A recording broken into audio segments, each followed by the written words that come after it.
What's up, guys? Welcome back to the Early Read Sweet 16 preview on the last legs here of what has been a bender of a weekend, recording this Monday night following the 4 days of games, round of 64, round of 32. We have made it. This has been, as they're always stressful, but this one felt particularly stressful after being involved in like what felt, I think it was 4 overtime games I was involved in over the weekend, had to survive. A lot of that started poor, ended really strong. Going to talk about that. Going to talk about the Sweet 16 games and everything else that's going on in the NCAA tournament. And to do that, we bring on our guest, Tanner McGrath at Tanner's Truth on Twitter. He does great work over the Action Network. He is probably the most plugged in American East guy I know, covering the conference as a whole. He's been real sharp all year. Pumped to have him on. Tanner, thanks for joining the show.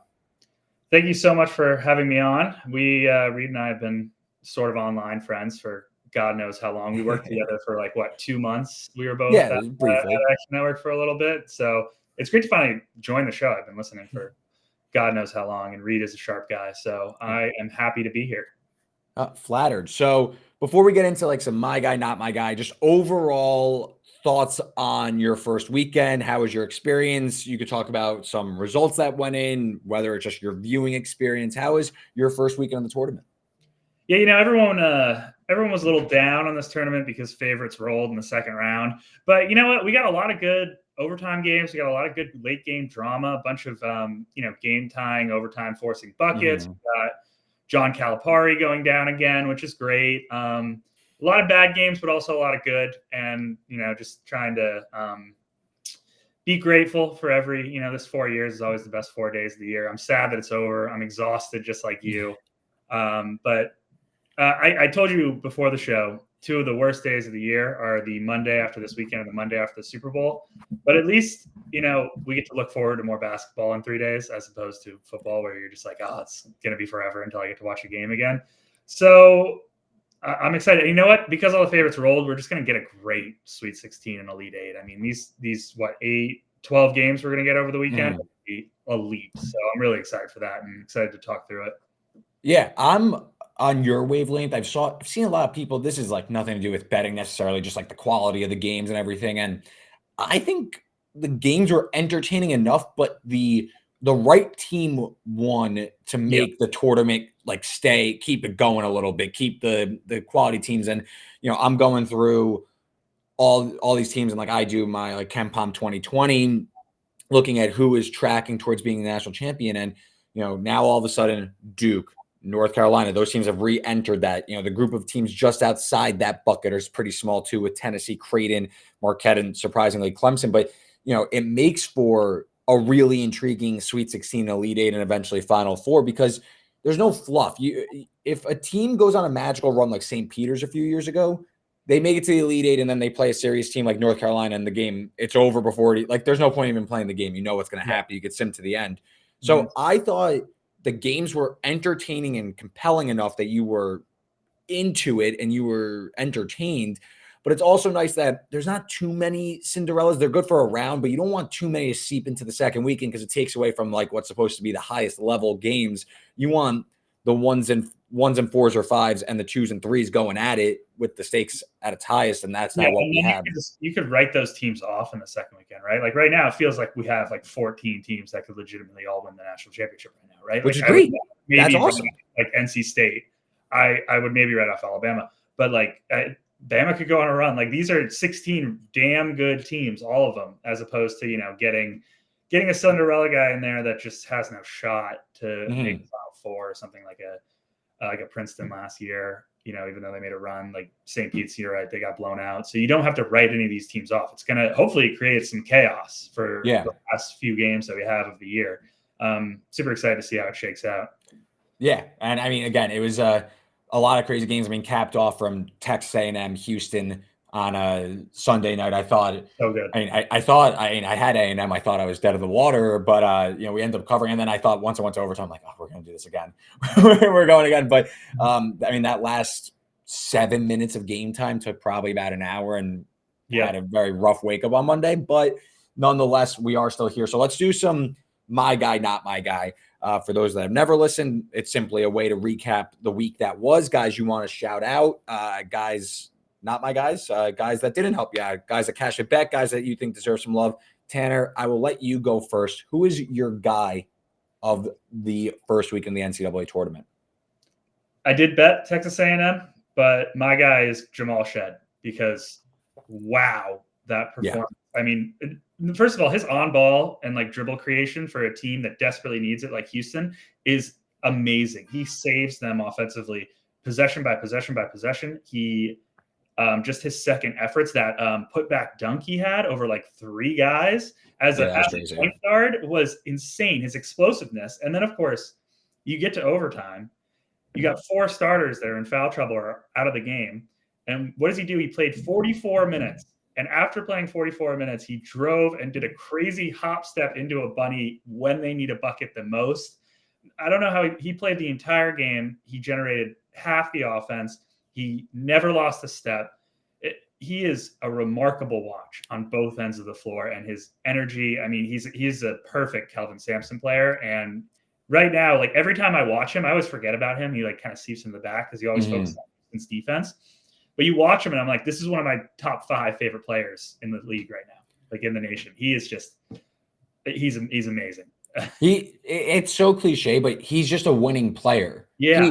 He's not selfish, but he knows when he takes timely shots. He knows how to run the offense. He does what's necessary. I wouldn't say like he's as explosive as like some of the NBA level prospects, like so like gaudy and like they jump off the page, but it just feels like he's in the right place at the right time. And, you know, I've had my doubts about Houston going on a run due to like some things that are not necessarily Jamal Shed related, but just like their shot making and everything. And I'm sure we'll get into that, but there's no denying that Jamal Shed is a Final Four level point guard of an elite team. And a great way to build a team is to have a great defense and a great point guard, right? That plays in any tournament setting. That's why Iowa State is here. That's why Houston is here. So like Houston really needed a guy like this. And oh my God, he's become everything that Kelvin Sampson and that fan base should have wanted. Like he is a guy you can root for.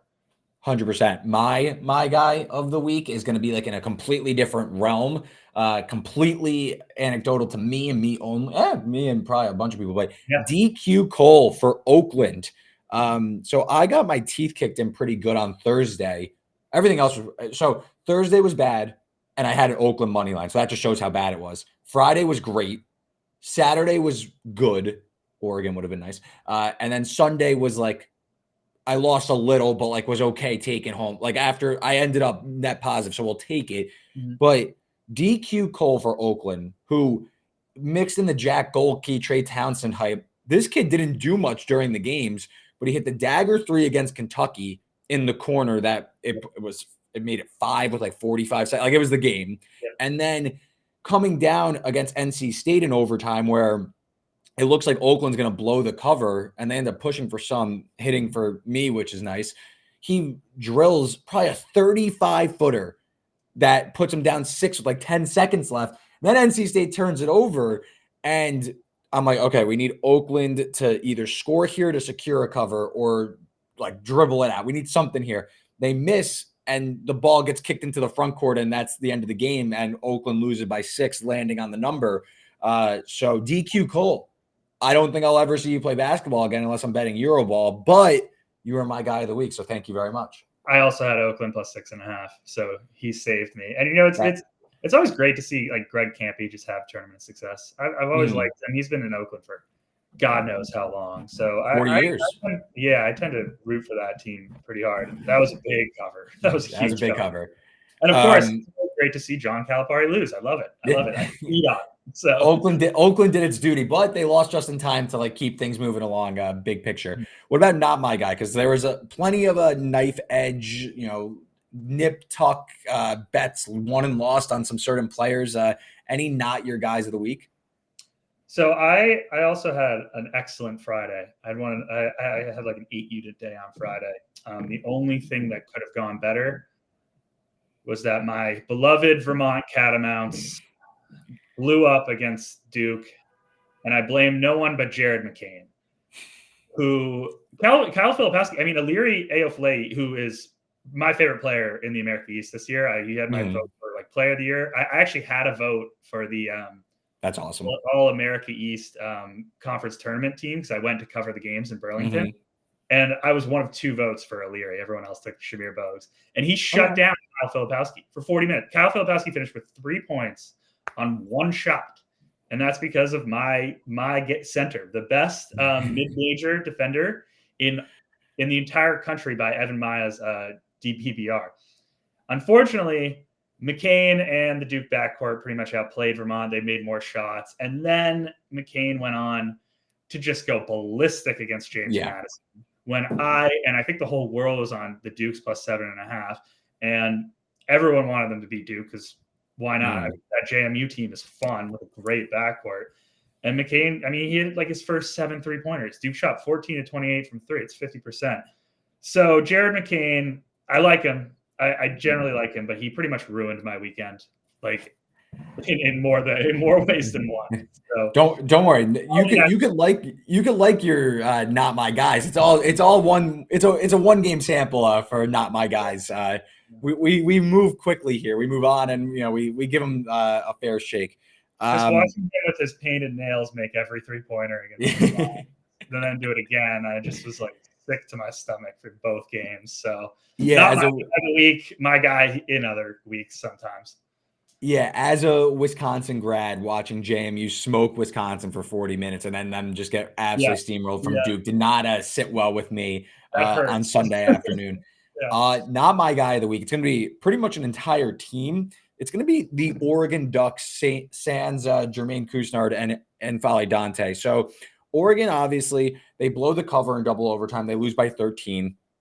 Not for anyone but the rest of the team besides these two. So Dante and Couisnard combined for 60 of the 73 points. Believe they scored every point in overtime besides the last 2. They scored every point in the second half, I believe.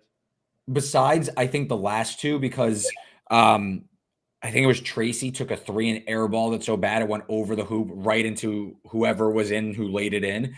But Couisnard, he had 32 and 8. Dante had 28 and 20. I mean, absolutely heroic stuff. And so you can see it all happening. Like the game was played in a 6-point band the entire game.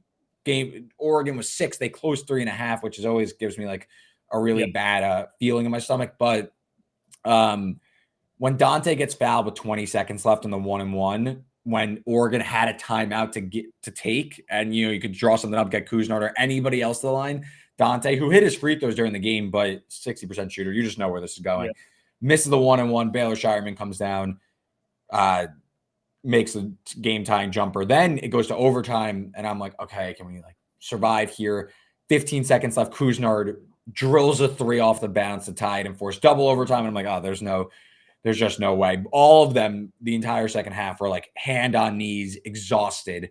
And then, of course, Oregon blows the cover. And it felt like that was where like Oregon wins. Like that was like go to bed like nice and happy on Saturday night, like wake up Sunday. It's like, okay, we're having like a big tournament now. No, we're having a good one, not a great one. Oregon, the rest of the team let those 2 down and let me down. So not my guys of the week. Tanner, any thoughts on the Ducks game? Yeah, my big takeaway from that game is that I generally love McDermott ball. Like I love how the Blue Jays play. They generate a lot of good shots and they allow very few shots. Why are they so soft? They're incredibly soft. When you watch them, Kalkbrenner is soft, and literally in that second half, they let 2 players just bully them for 25 minutes straight. And you just can't do that. I mean, look, Baylor Shireman is like a real hooper. Like he is he's good. He's really good. I just don't get why the team it's like they're not physical enough. It's like they don't adjust when they need to. Like when you have 2 guys that scored with them for the entire second half. I get that they won, but they shouldn't.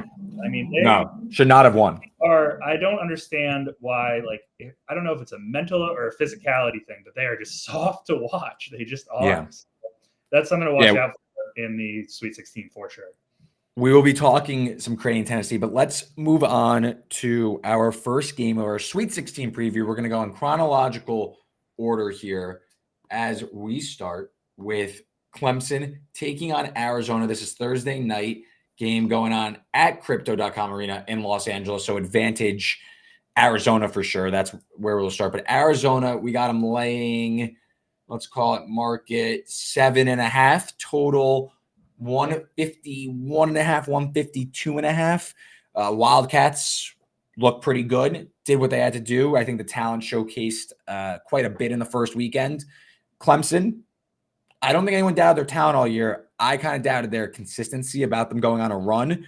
But listen, I left this impressed. Tanner, do you think that this was a blip from Clemson, that a pretty good team, but doesn't necessarily have the ceiling to compete with Arizona? Or do you think that maybe Clemson's shot making can carry over into the Sweet 16 on Thursday night? Who did Clemson play in the first round again? New Mexico. Smoked them. New Mexico, yeah, they smoked them. So that was surprising. And then, in the second round, I thought that said more about Baylor than it said anything about Clemson. And the specific fact is that Baylor's defense, I mean, it was a problem all year, and it was a real problem in that game where they just let a less athletic team just waltz to the line all night long. In terms of this game, look, I really like Clemson. I had a Final Four ticket on them before this. I think they absolutely could win this game. I'm a little murky on the schematic matchup with Arizona. Now, there's a few things. There's a push and pull here from the way that I see it. Clemson is an elite transition denial defense, and they're great on the boards. So that stops two of Arizona's kind of main pass to offense. They struggle against perimeter ball screen sets, which is bad. But they're good against like screen and roll men. So I think they can stop some of Arizona's high-low actions, even though they're probably at a size disadvantage down low. I think that could be fair to say. Yeah. That's what jumps out to me. I don't know if they're gonna be able to stop Ballo. Not to cut you off, but that's where I think this could be a big Ballo game, because he got played off the floor against Holmes, and I guess that can happen again here with PJ Hall. Yep. But I think that Tommy Lloyd might be fine trading that off, because Clemson grades has a pretty poor post defense, and I wonder if Arizona's able to enter ball on the Ballo, get PJ Hall into foul trouble, get Shefflin into foul trouble. This could snowball for Clemson pretty quickly, in my opinion. But on the other end of the court, Ballo, while he's a dominant offensive force, he's a little slow-footed laterally, and I think he can be exposed in post defense. And one of the things about Clemson is that Clemson, they're an inside-out flowing offense, right? They feed PJ Hall in the post and then try to kick the ball out to open shooters, right? You drag the defense in, you hit them from the outside. Like I said, I think Ballo and Arizona are vulnerable in the post. Their post-up defensive numbers are far from elite, much below the national average, actually. And, Arizona, not the best three-point defense. They're like 190th nationally in open three rate allowed. Then I think the number is actually coming down. I think it opens 7.5. I think it's reached 6.5 at some places in the market. I think I agree with that. I definitely lean towards the Tigers. I think 6 or 7 points is a tad high, but there are some major question marks here, including the travel disadvantage, which is pretty big for an Arizona team that has kind of struggled away from home all year. So I don't know. In the end, I'm not really sure what's going to happen in this game. This is like the least confident game that I have a read on. Yeah, I like Arizona to win. This does feel like a lot of points to give, multiple possessions. It does feel like, though, and you hit on it, and I thought it was a really great point about, I think that loss to Clemson said more about Baylor than it did say about Clemson. You go through what Baylor did, and listen, Baylor, very dynamic offense, but sweet shooting from three. They have a bunch of guys that could spread the floor out. They shot 25% from three. They also, in their comeback bid, missed a bunch of free throws. They ended up shooting 61% from the line in that one. It's worth noting Baylor, this is a compact Clemson defense that doesn't turn you over, but they pack it in. So they're cool letting up the three, but Baylor still shot 50% on twos. I think if Arizona has just like a decent three-point shooting night, they're just more reliable, in my opinion, than what Clemson has to offer. And Clemson, again, PJ Hall in both of these games against New Mexico and Baylor found himself in foul trouble. That happens again against Ballo, a guy who has a lot of size on him, and they like to feed him. Like Shefflin has played admirably. That's fair. I don't really trust Godfrey. I think this Clemson, maybe they hang around and keeps competitive, but I like Arizona to win. So I don't care what's going, but I played Arizona money line with Houston to bring that down. Yeah, I like that because I like Houston in the game. I think you make a good point about the transition denial. I just wonder if Arizona has a few too many counters that Clemson does not have, because Arizona can play both inside and out. And I do think that this sets up really nicely for a Ballo game, in my opinion. We'll see if Tommy Lloyd sticks with them, though, because Well, I think early foul trouble might set the tone for this one for sure. Yeah, absolutely. Couldn't Also, agree. it feels like Clemson a little like, as someone who's like kind of followed them throughout the year, it feels like you can't get the same performance game after game. Let me pull up their consistency metric, but it feels like they go to UNC and they beat UNC on the road pretty handily, but then they also lay a few eggs in conference play. They blow leads to NC State at home. They lose by 20 to BC in the ACC tournament, and then they're left for dead. And look, they win 2 games in the tournament. It just feels like you don't get the same team too many times. That makes sense. Yeah, absolutely. Yeah. It's yeah, I don't know. I don't have a great read on this game. I think that a lot of things can happen, but I do agree that, like, look, Arizona is just more reliable. Like, they're going to score, and you know what? Anyone can play better defense than Baylor, because Baylor, like you said, like Baylor could score like crazy and have those guards. Those guards are 2 of the worst defensive guards that Scott Drew has probably had at Baylor since they were bad, since they've gotten good, is what I mean. And Drew runs that no middle defense that needs guards who can push opposing ball handlers towards the sidelines and baselines, and they just don't have it. So you can just dribble, penetrate right in the middle of the paint, score at will. Yeah, and Arizona, they're going to be better than that is. So yeah, we'll see. I think Zona probably pulls it out, but I don't know if they'll do it by 10 points or 2 or 3 possessions even. Yeah. Let's move on to UConn, San Diego State, the 2023 national title rematch. UConn has been dump trucking teams. So is San Diego, not really, but San Diego State takes care of business against Yale, setting up this rematch game. This game will be in Boston, 7:30 tip on Thursday. You got UConn laying big old number. You can't make these spreads high enough. 10.5 total, 135.5. Tanner, any thoughts here on the rematch? Maybe you think they win, but do you think San Diego State could keep this close? In theory, on paper, San Diego State's like athleticism and switchability on defense can stop UConn's pattern motion offense, but UConn's a buzzsaw right now. Yeah, dude. They're running over teams. Nobody can stop them, and part of that is because it's pretty much impossible to stop Hurley's offense in a tournament setting. And I wrote a huge, long film breakdown analysis about UConn's pattern motion offense and Hurley for the Action Network app. And I highly recommend anyone listening to this, if they want to learn more about their offense, to check that out, because it took me days, weeks to write, and I broke down everything about it. Their offense is so elaborate. It's so variable, and it's filled with too many good set plays that flow into too many other actions to stop. They will flow from double stagger screen on one side, triple stagger on the left side, and then if nothing's there, they'll just flow into a high pick and roll, and then they'll just post up with Klingon. They will find the one thing that will hurt you eventually, and they will do it.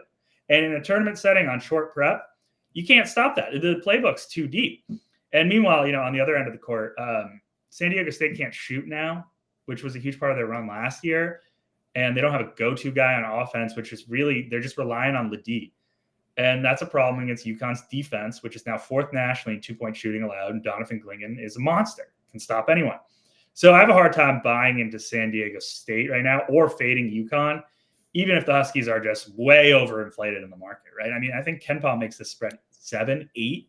You just can't beat Dan Hurley's offense in a tournament setting. You just can't do it. So I got to stay away from this one, even though if I had to, I'd lay the points. Yeah. I wish I was more confident in San Diego State, because I like the idea of getting Brian Dutcher with a handful of days to prep. Pretty tough travel. Yep. San Diego State going cross country, probably leaving Wednesday, maybe tomorrow night, going cross country to Boston. I will say both teams like to play slow. Both teams in the bottom half of the country in terms of tempo. So I do think that this game can be played in the half court, which does, I guess, lend itself to the underdog. I am curious to see. I mean, Jaden Ledee has been absolutely torturing UAB and Yale. And I mean, this dates back to all of Mountain West play, averaging north of 21 points per game. But in the first 2 rounds, not saying that this is comparable to UConn, but 58 points on 20 of 30 field goal attempts, 17 rebounds, been fouled a ton as well. I do wonder, what if Ledee, with his size down low, because this is an elite posting offense, what happens if they could get Klingon into some foul trouble? UConn's to downsize. I'm not saying that they could stick with them on offense, but does that maybe let Ladie get going, maybe slow this game down, get to the free throw line a little bit, muck it up? I think that's San Diego State's best path to winning. I'm not saying that's going to happen, but like if I'm making the case for the dog, it would be that the tempo's dumb slow. There's a lot of fouls that get UConn into foul trouble. Maybe you have to tinker with the rotations a little bit. And this game is just playing the half court, and you get UConn's bad shooting game, like Marquette first half. 3-point Granted, and listen, it's a matter of time, right? Like I'm not saying you don't go broke doing this, but like UConn will have a game in the next 4 where they shoot like shit from 3. It will happen. It might not matter, but it will happen where they have an off shooting night.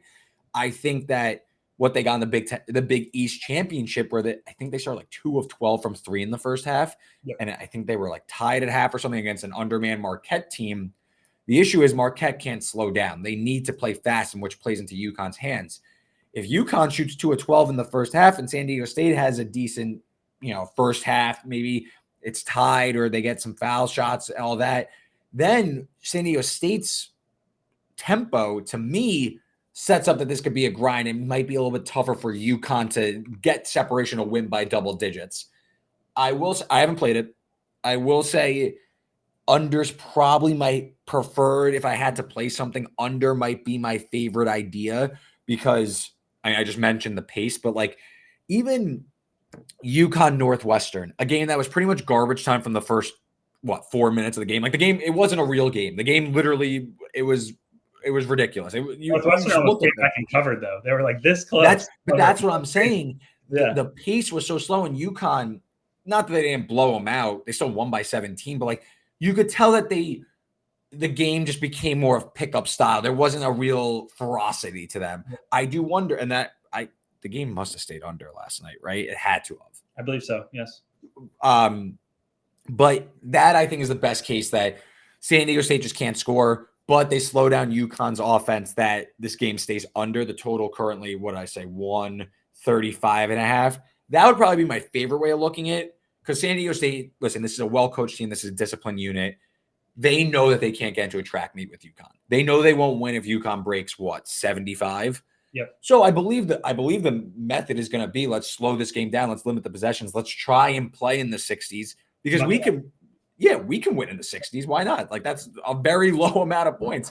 Yeah. So I would say the under is probably the best path, but nothing for me here so far. But that's like, as I was trying to handicap this game, that's what stuck out to me. That being said, one huge bugaboo before you go.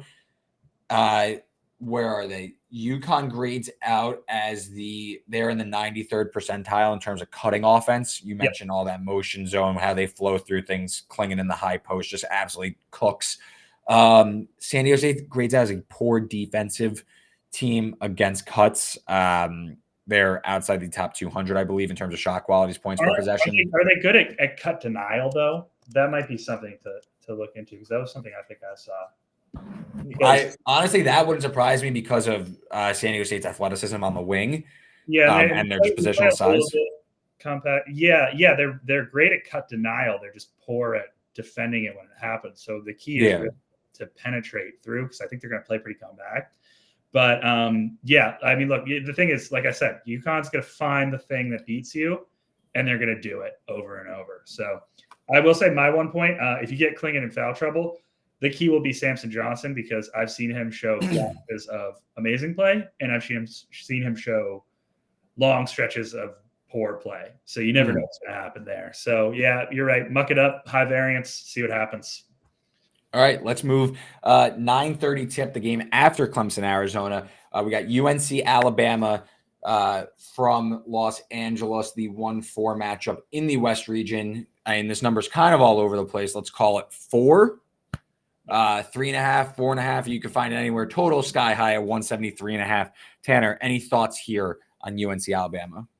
A lot of thoughts. I like UNC 4 or under, 4 or better. I think that North Carolina is a little undervalued in general. I think that everyone was down on the heels coming into this tournament. Consider the worst number 1 seed, wildly overvalued, which they are the worst number 1 seed, obviously. I just don't think the gap is as wide as people think. I mean, RJ Davis is a madman. his middle of the floor dribble and shot creation isn't really duplicated by any other guard in the nation. Elliot Cadeau has improved mightily throughout the year, especially as a facilitator. Armando Bacot is still among the better post players in the nation. And those three alongside, Cormac Ryan, they run a pace and post offense, push and transition and dump the ball down low. It's worked all year. They also play really good defense for the most part. I mean, top 25 in 2-point shooting allowed, top 30 in paint points per game allowed. They rebound everything. They're good against ball screens. Against this specific matchup, the Tar Heels are a little weak against secondary actions and isolation sets, which is going to hurt against Mark Sears and Aaron Estrada and Rylan Griffin.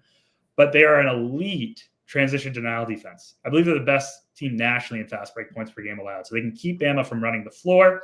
They're great at the rim, which can neutralize half of Oates' ball. And I mean, look, the Heels are fourth nationally in rim and 3 points per possession allowed, which is huge against Oates' ball. Like I just said, that's how you beat Nate Oates. But obviously, you don't really stop Alabama by stopping them, right? You don't beat Alabama by stopping them. You do it by outscoring their complete and utter lack of defense, which pretty much stems from the fact that Oates stopped trying to play any size or defense at all at the 4 by leaning into small ball creation with Rylan Griffin.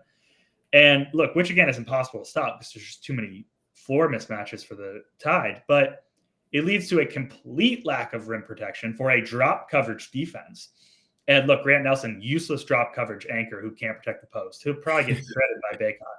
And how do you usually beat drop coverage defense? For people listening that don't know, drop coverage defense is a ball screen coverage defense where they overplay ball handlers and wing shooters on the wings and the perimeter, and they sag your center and rim protectors towards the rim. So what that does is that it forces on-ball middle of the floor creation. Who is the best on-ball middle of the floor creator guard in the nation? It's RJ Davis, right? He's just going to rip it apart. Alabama will hold up in transition defense, but they'll just get roasted in the half court. Meanwhile, look, UNC hopefully can generate a few tough spots or a few tough stops. Excuse me. They'll probably drop 90 points, and I'm not really impressed with Bama Sweet 16 anyway. I mean, they exploded against Charleston. That'll happen. But they needed a 17-3 end of game run to overcome Grand Canyon. And meanwhile, North Carolina, I mean, they just ripped apart Sparty for 40 minutes. Ken Palm, number 16, Sparty. I like UNC here. I just don't believe in Alabama and that defense. And I think that North Carolina is better than the market and people think. I played North Carolina as well. I like UNC quite a bit in this game. Haven't been a believer in Alabama all year. I think that win against Grand Canyon is kind of masking, and people might be like, wow, what, like a physical, stifling Alabama effort. No, that game was not a proper representation of their defense being good. That game was basically tackle football. And listen, Alabama, I've mentioned these numbers, but 277th in turnover rate, 244th in defensive rebounding rate, and 327th in opponent free throw rate allowed. So playing a UNC team that can get downhill with RJ Davis, that can crash the glass with Armando Bacot, and a bunch of positionally big guys like Cormac Ryan and Harrison Ingram that can get to the free throw line. Absolutely. So here's some UNC numbers. UNC, 74th in offensive rebounding rate. Bacot leading the charge there. 22nd in turnover rate, so they're not going to give you anything. And they get to the line at top 80 rate. So I think if Alabama's going to go shot for a little bit, I believe UNC's sturdy defense, that's 15th in effective field goal rate allowed, they're going to pull away, especially because Alabama doesn't have the size to keep up, and they're just going to foul you. They just do they have mind-boggling fouls at all times, and I trust RJ Davis to outpace Mark Sears for long enough that UNC gets a cover here. I mean, Grand Canyon was in the bonus with, I believe, 14:30 left. Yeah. But UNC can do that with the way they play that physical brand of basketball. They can get to the line early and often. They shoot at 75%. So I like UNC quite a bit here. I think you hit the nail on the head there.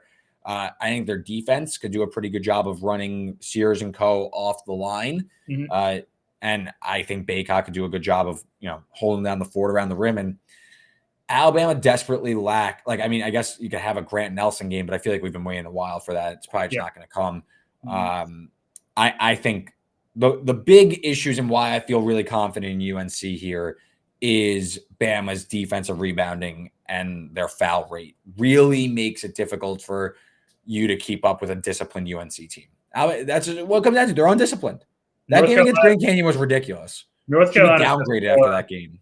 North Carolina's going to score on every possession. Somehow they're going to get an offensive rebound. They're going to get to the line. They're going to make a shot. And eventually they will generate a few stops. And that'll be the difference. Yeah, that's pretty much it. I think Alabama can hang around for a little bit, but I don't see them. I don't see an upset here because of some of their flaws. I guess they could go nuclear from three. That's probably their path, like to shoot 55% from three and just go nuts.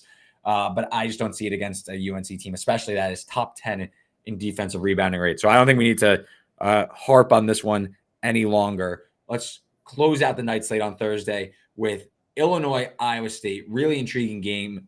Clash of styles indeed. We got, call it -1.5, -2 in favor of the Clones. Total 146. You have what is now, according to KenPom, after the round of 32, the number one defense in adjusted efficiency versus the number one offense in adjusted efficiency. Tanner, what are your thoughts here? Should be a fun game. If I can get over 2 with Illinois, I think I'm going to play that. Iowa State, they run a very aggressive ball screen blitz defense, which is just send to the ball on every ball screen pick and roll set. And what that does is it forces on ball turnovers. It also forces you into long cross court passes to your roll man or across the court to weak side shooters. And the Iowa State defense is really good at rotating towards the rim and swarming the paint, doing rim denial stuff. They also run a lot of Houston runs a very similar defense, but Iowa State runs more no middle concepts on defense. So they bring a lot of help from the weak side of the paint, like across the rim to really deny the rim. They're probably the nation's best rim denial defense. But Illinois should be immune to most of that because the way you beat a ball, well, there's a few ways, but one of the ways to beat a ball screen blitz defense is to just not run ball screens and to lean into isolation creation. And who does that better than Illinois? Because they're so versatile offensively. And they run tons of ISO hero ball with Damask, Shannon, and Hawkins. And so even better, the inherent aggressive nature of the ball screen blitz is really vulnerable to fouls and offensive rebounds. How did Texas A&M stay in the game against Houston last night? Got to the line, grabbed offensive rebounds. 2 things that Illinois does at a high rate. They're top 15 nationally in offensive rebounding rate. They snag like 15 second chance points per game. That's like top 5 nationally. No one can stop Shannon driving to the rim unless you foul. He is so good. And Illinois scores like 40 paint points per game. On the other end of the court, the Cyclones are mostly going to run ball screens with Lipsy and then cut off of his creation. And you'll usually hit him because, he's a stud guard. Mm-hmm. Illinois is struggling defensively, especially in pick and roll coverage. But they are okay at cut denial defense, which will help. And I just think Illinois looks like a buzzsaw. Like you said, they're now the nation's top offense by efficiency. And I think they can really exploit Iowa State's fairly impenetrable defense. I think that Illinois could really score here. So I think I'm going to take the dog. I might even play the money line because it could be a little high variance. But yeah. Okay, so I was doing some work on this game and something popped to me. So I have an Iowa State future, so hopefully this wins, but hopefully they win. But, that being said, Illinois has played 5 games against teams inside the top 40 in terms of turnover percentage. They have played Marquette, they've played Southern, they've played Rutgers twice, and they played Penn State. In those games, they were over 20% turnover rate in 4 of the 5, the one being the second game against Rutgers at home. So they ended up going 3-2. They beat Rutgers twice, and of course they beat Southern. They lost to Marquette, and they lost at Penn State. Again, is the turnover numbers being a little clouded because the Big Ten isn't really a ball pressure heavy conference? So I know Brad Underwood, has leaned into this positionless 5 just really talented athletic guys, and let's roll the ball at him. We're going to outscore you. Is that going to work against a really disciplined defense that is really elite at generating turnovers? I think it's something worth monitoring this game. Obviously, Illinois' defense has fallen off an absolute cliff. They don't generate turnovers. Danger inside has really kind of changed the trajectory of their rim defense. But listen, Iowa State has proven they could shoot the rock. They have a handful of shooters. If Lipsey's on, Gilbert, Mimalovic, however you say it, I wonder, can Illinois give Iowa State enough transition buckets and get them going in the open court enough that it could really put them behind the eight ball and put a lot of pressure on Terrence Shannon to, get to the line. Iowa State plays a really physical brand of basketball. Is that going to work for 40 minutes? I think it's something. I don't have the strongest opinion yet on this game, but that was something that popped to me. Is Illinois' maybe somewhat overrated turnover mark? Yeah, but it's tough. It's gonna be really tough to trust Illinois in the spot. It's gonna be gross. But like I said, the way you beat the ball screen blitz is by leaning into isolation creation. On pick and roll sets, Iowa State has a 35% turnover margin turnover rate when defending it, right? Against isolation, drops to 20%. So, yeah, look, I just think that Illinois is I think that they could run the 5 out and just score over the top of them, and I'm willing to buy into that. I don't know if they're going to get any stops. I don't know if they're going to hold up at all, but I think that they could outscore Iowa State in this spot, and I'm ready to believe it. Whistle's going to play a really big role in this one. Oh yeah, for sure. I think if they're calling this tight, advantage Illinois, because Iowa State plays just so physical.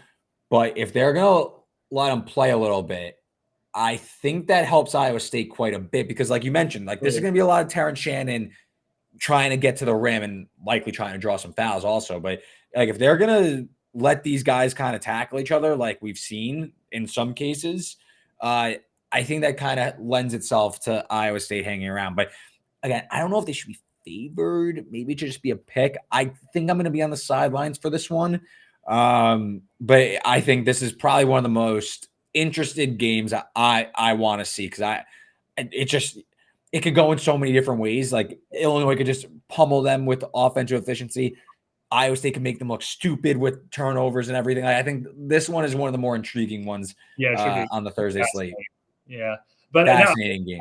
I'm buying into the way you beat Houston and Iowa State is offensive rebounds and getting fouls, because those are the two things that are vulnerable to, and I see Illinois doing that here. So I gotta take it. I gotta. All right, let's move on to Friday. First up in this one is Marquette, NC State. We got Marquette. This game is gonna be in. Let's pull it up. Marquette is playing. No, not there. Marquette is playing NC State in American Airlines Arena, Dallas, Texas, 7:09 tip. We got Marquette laying a juice 6.5, total 150.5. Tanner, I'll leave it to you. Does NC State's dream run continue, or is Marquette's overarching efficiency and a healthy Tyler Kolek too much for them? Can't really figure out this game from a side perspective. I just have two questions when I was handicapping this game, so I actually don't have much on this one. Mm-hmm. Can Marquette stop DJ Burns in the post? Maybe. They're decent in denial, but they're not great on a per possession defensive basis. So, and I don't know, Iguodaro, he can be a good post defender. I also feel like Burns could just bully ball right through him. On the other end of the court, can NC State stop Shaka's elite, inventive ball screen offense? I mean, it's impossible to stop, right? Because Kolek, his vision is too good. Iguodaro's versatility and, able to swing it out on the short roll is too good. And Cam Jones will shoot the lights out. So they will just go around the horn and ball screen sets until they beat you. NC State probably can't stop that. They are in the 28th percentile nationally in pick and roll points per possession allowed. They are sub 250th nationally in pick and roll points per game allowed. So how do you play with Marquette like that? You can shoot over Marquette on that end because they're kind of compact. They allow a lot of threes. NC State doesn't really shoot. I don't know what's going to happen. I mean, if I had to, I'd probably play the over. I think both teams could score. NC State's transition denial defense is bad, and 5 straight North Carolina State games have gone over the closing number. So I don't know. Those are 2 questions is what got to me. I can't really see anything. I'd go for the over if I had to. Yeah, I hate playing totals because I suck at them and they drive me insane in college basketball. I kind of swore them off. But Marquette team total over Sure. makes a lot of sense. Okay, if they're gonna play DJ Burns, Kolek is gonna get put whoever Burns is guarding, put him in a pick and roll, and that's gonna be a bucket. I mean, Marquette, I know against Colorado, they had a really crazy first half, but a lot of those shots that they scored in the first half, they were either wide open or they were right at the rim. I know there is a law of regression and you're going to slow down eventually, but it's not like they were hitting crazy shots. They were pretty reasonable, high expected makes. They just happened to make them all. Yep. So they were getting great looks, and I think they're going to get the same against NC State. They're going to run off of misses. I imagine DJ Burns, he played 42 minutes against Oakland. I don't know if he's going to be able to stay on the floor in this one, and then that's going to kill NC State on the other end because I don't trust DJ Horn for 40 minutes. Absolutely. Middlebrooks has played great in Burns' place, but that's kind of this is a different animal. Burns has really been their consistent offensive threat in the post. I just don't know if this game is going to dictate a lot of that. That's going to have to be their MO, but any miss, Burns is just going up and down the floor. He's going to be targeted at will, and I imagine this run kind of ends. I will say Marquette vulnerable on the offensive and defensive glass. They don't. Yeah. Outside the top 250 in both offensive and defensive rebounding rate is a bit of a concern, but I just don't know how Marquette doesn't put up 80 plus here and maybe flirts with 100. I just think too much efficiency. Shaka's offense, just that with those three, it's just, you're right. It's so consistent. They consistently generate good looks every single time down the court. Yeah. Where North Carolina's ball screen defense is exploitable. Yeah. It's tough. I don't know. Look, I do think NC State can maybe keep up here if they do get Burns enough good looks. But if they don't, yeah, you're right. They're gonna fall way off. I don't see an upset here. I doubt. I think Marquette. I don't know if they cover because high total, a lot of possessions. Maybe they hang around. We saw Marquette really struggle late to kind of put Colorado away. Game was kind of back and forth late, so maybe it's kind of tight. But I would lean towards Marquette team total over. I think is probably the safest way to play this one. Let's keep moving up. Let's do Gonzaga-Purdue. Maui rematch. You got Purdue laying 5.5. Total 154.5. Both teams looked damn good through the first weekend. So, again, these two did play in Maui. They're playing again in Detroit, Michigan. Tanner, is Purdue going to win by 10 again like they did in Maui, or do we got a close game in our hands? I really, really, really want to play Gonzaga. I see the ticket. I have my hand hovering over the button. And so I'm going to make the case for Gonzaga, and then I'm going to tell you why I haven't played it yet. Outside of that one loss against St. Mary's, where they shot 2 for 11 from deep, they've been on a tear. They're generating 1.3 points per possession. They ripped apart 2 great tournament teams in Kansas and McNeese. The Nembhard-Ike ball screen game is pretty much impossible to stop. Ike is among the best post-up creators by points per possession in the nation. The Zags are 5th nationally in that regard for a post-centric offense. They're still dominant in transition. They could rim run cut like crazy. And Ben Gregg has turned into an all-American caliber player at the 4. He was so good against Kansas with his vision. He shot perfect from the field, added 6 boards, 3 assists, and 2 blocks. Meanwhile, Purdue's ball screen coverage isn't perfect. It's more like nationwide average. They're a great post-denial defense, which is a problem. And they're pretty good in transition denial, too. But what's impressed me more about this Gonzaga run is their defense, specifically on the interior. Ike and company are among the best post-up defensive units nationally. They're 7th by points per possession allowed. Anton Watson is a one-man wrecking ball in ball screen coverage. Oh, my God, he can blow up everything. And since conference play started in the West Coast, they're allowing less than 27 paint points per game.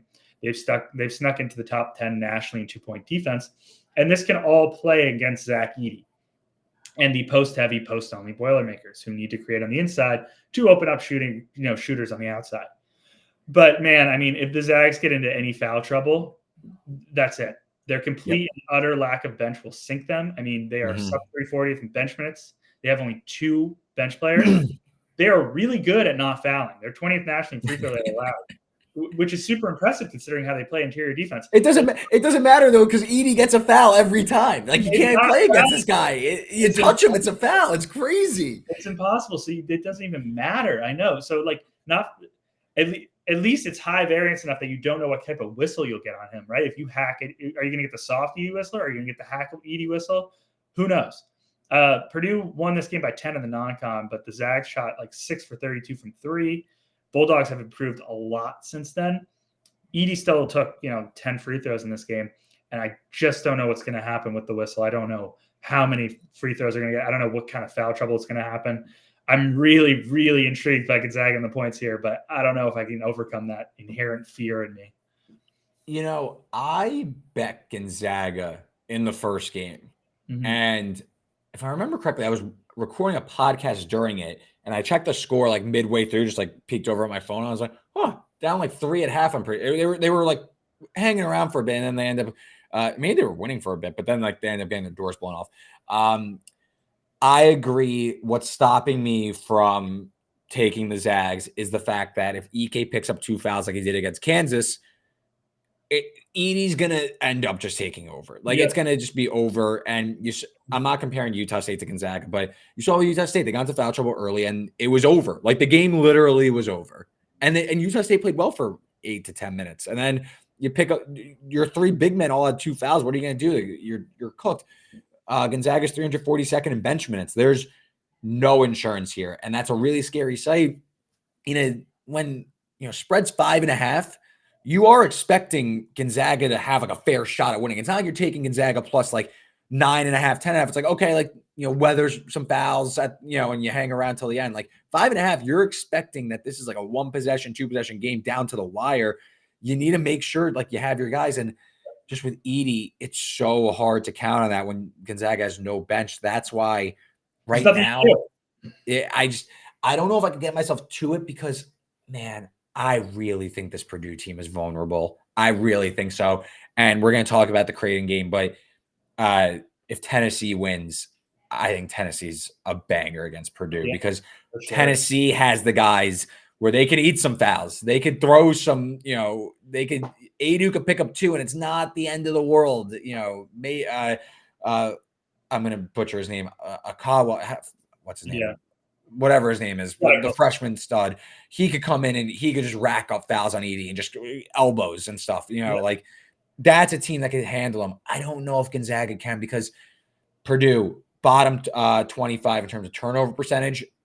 I think their defense, honestly, is much worse than their numbers really let on. KenPom has them 16th, but if you look at raw defensive efficiency, this team's out to the top 50, I believe, as I pull up team rankings. Purdue is, if you strip out all the KenPom rating, which helps, do the strength of schedule and stuff, they're 56th. Yeah. Of course, a lot of it is Edie-centric, but I do think you can see Gonzaga play, off ball screens, kind of drag them out. You saw Utah State start to do that a little bit. Gonzaga's starting to lean to the 3 a little bit more. They're shooting well from 3. Very vulnerable if you make them defend out of position. Absolutely. Yeah.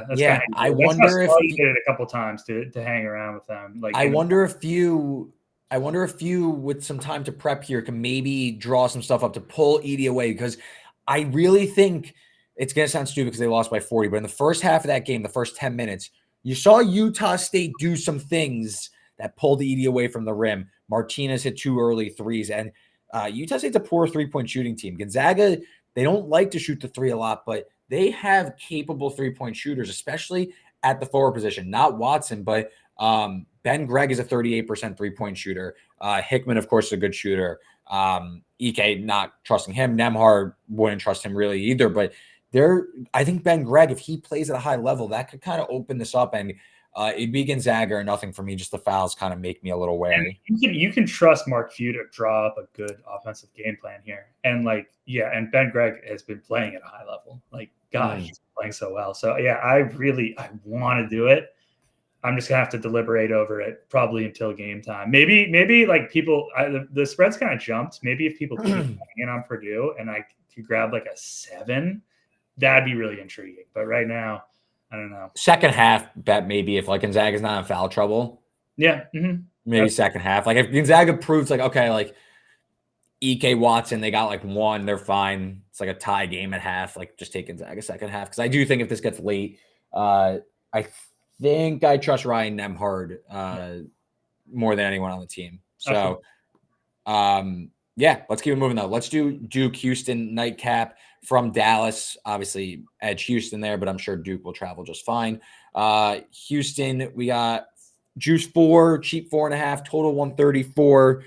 Houston obviously wins that crazy game against A&M. Duke plays 2 mid majors. I'll start here because I have like a comparison. Last year, Duke goes to the tournament, and everyone was really in on Oral Roberts and thought that they were the explosive offense that could take down Duke and shock the system for an overrated Duke team. And that game was over in the first 5 minutes. The game was never competitive. And then all of a sudden, everyone's in on Duke. Oh my God, Duke. Like, they're realizing their talent. They look great. They go and play a Tennessee team that I don't think was super elite, but they were physical. They were veteran laden, and they played great defense. And Tennessee absolutely punked those kids, absolutely ran them off the floor. Duke was playing from behind for most of that game. They really couldn't get into a rhythm, and that was it. I believe I fell into that trap with James Madison because I thought James Madison could play a physical style and kind of hang with Duke. Bickerstaff picks up 2 fouls, or picks up 2 fouls really quickly, kind of throws them out of whack, and James Madison never really settled into that game, get blown out. Bad bet by me, sure.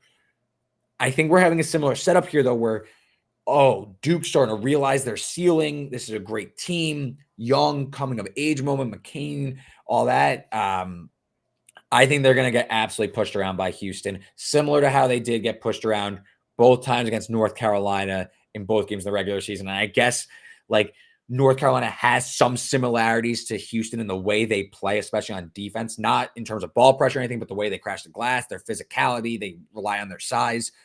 I think Houston, I'm not going to call for a blowout or anything. I just think that their type of defense will be a shock to Duke's system, and their work on the glass will really cause a lot of issues.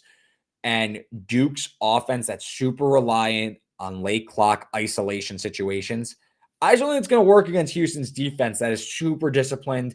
They force a lot of turnovers. And while Houston's ball shot making gives me a bit of a concern winning the national championship, I don't know if that's going to matter against a Duke team that I think Houston could win the shot volume battle further enough to win and cover a 2-possession spread. So I like Houston quite a bit here. You nailed it. Duke, Kyle Filipowski and the Blue Devils are very soft physically. You can push them around. And to go back to the beginning of the podcast, they played my beloved Vermont Catamounts in the first round, who are a very, very sketchy ball screen coverage defense, but they have 2 power conference level athletic defenders at the 1 and the 5 between Iliri Eoflei and Shamir Bogues. And those 2 alone shut down Filipowski, who, like I said, had 3 points on 1 shot attempt. Because Vermont, with 2 good athletic guys and physical guys, pushed him around.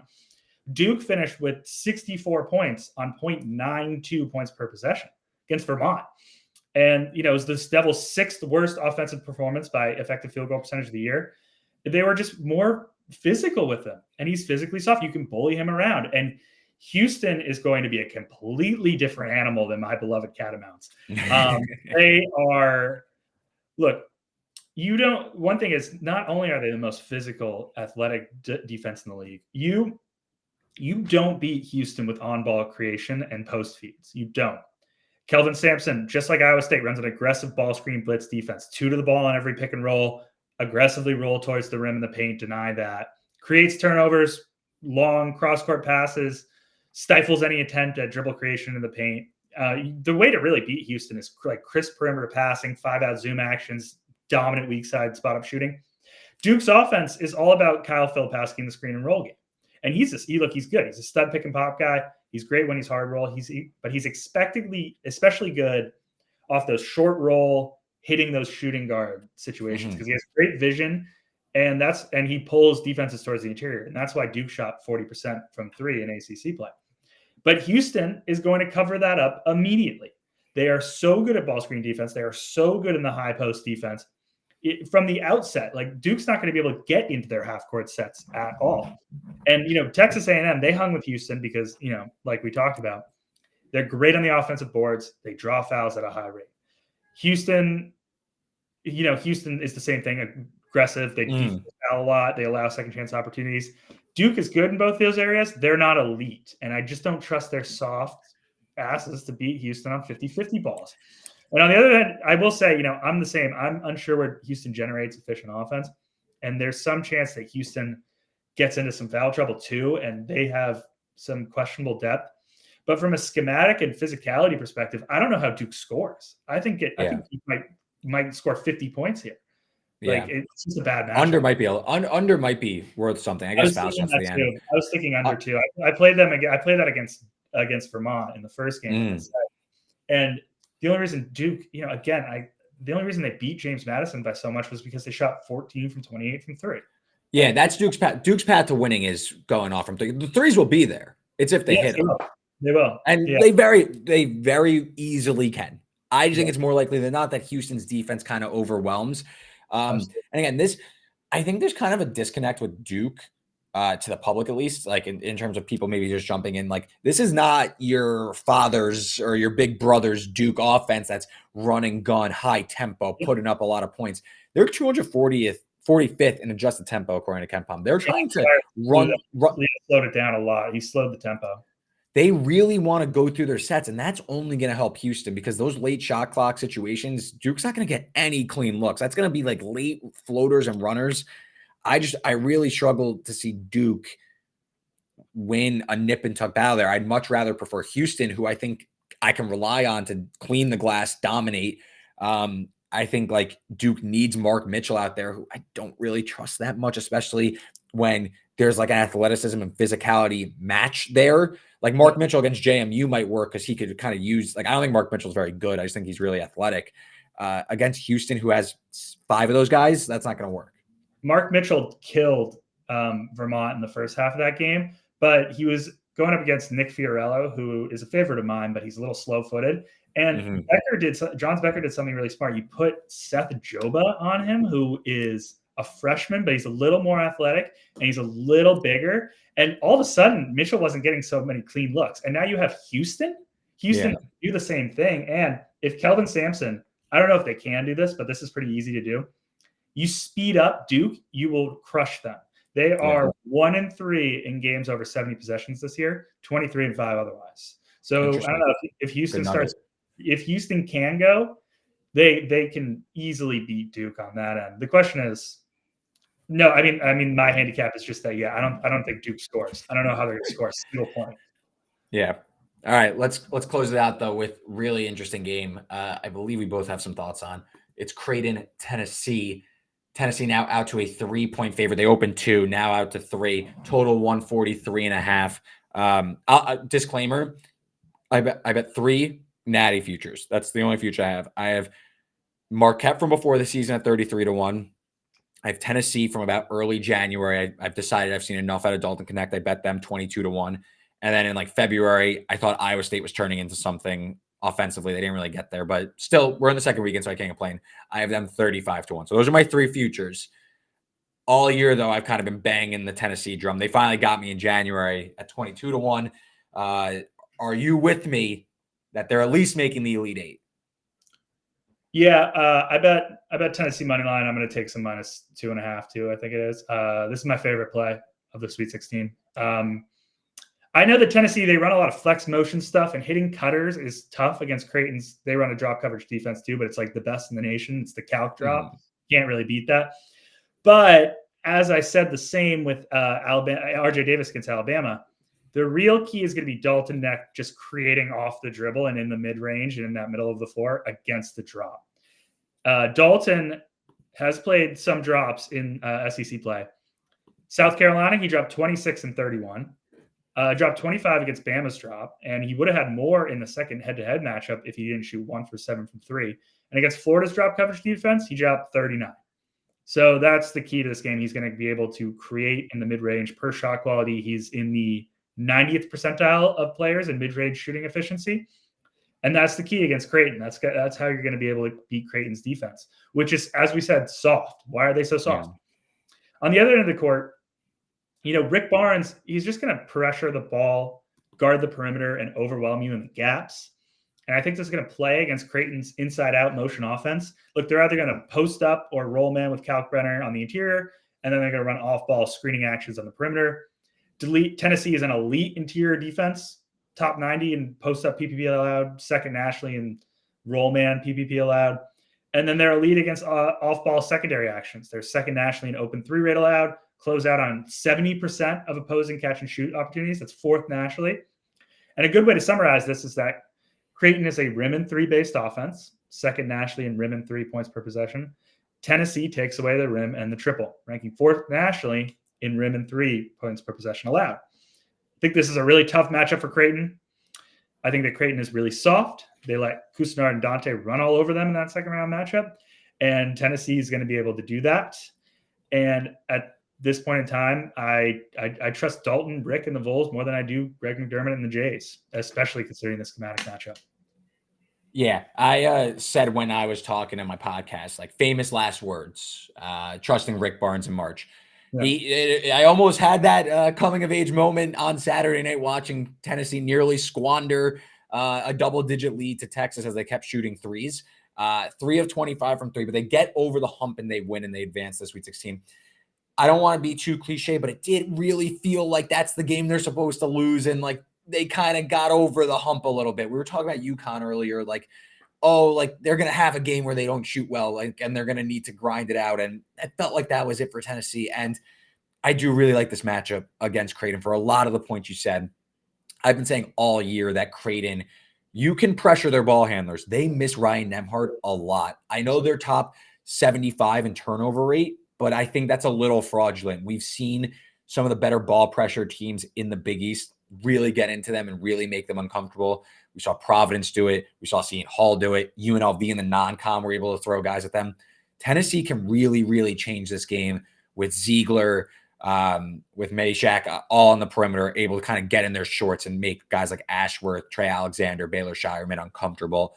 I also, listen, Creighton, they shot the lights out against Akron. That game was tight for a while, and then Akron fell off from three-point shooting, and Creighton still shot, 58% from three?